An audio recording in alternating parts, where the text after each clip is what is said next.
خطف جناح ليفربول محمد صلاح الأضواء مجدداً بعدما توج بجائزة أفضل لاعب في الدوري الإنجليزي الممتاز لموسم 2024-2025،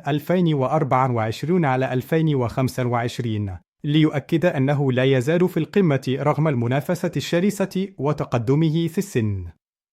محمد صلاح أصبح خامس لاعب في تاريخ الدوري الإنجليزي يحقق الجائزة مرتين بعد كل من تيري هنري، كريستيانو رونالدو، نيمانيا فيديتش وكيفن دي بروين، ليحفر اسمه بين الأساطير.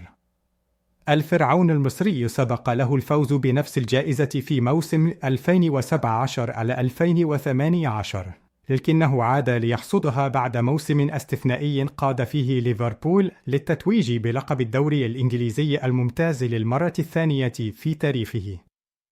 محمد صلاح سجل 28 هدفاً وتصدر ترتيب الهدافين، كما صنع 18 هدفاً لزملائه، ليكون الأكثر مساهمة في الأهداف في موسم مكون من 38 مباراة بتاريخ الدوري الإنجليزي.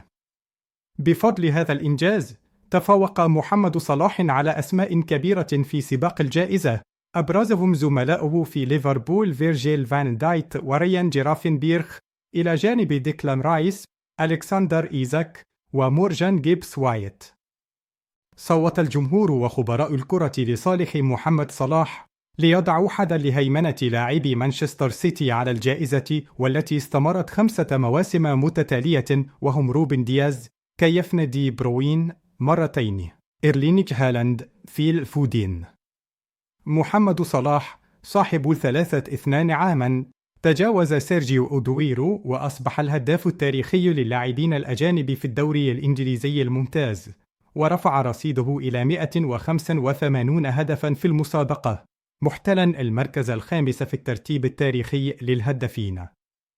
ومع توقيعه عقداً جديداً مع ليفربول حتى 2027، يتطلع محمد صلاح لتحقيق إنجاز غير مسبوق بأن يصبح أول لاعب في التاريخ يفوز بجائزة لاعب الموسم 3 مرات.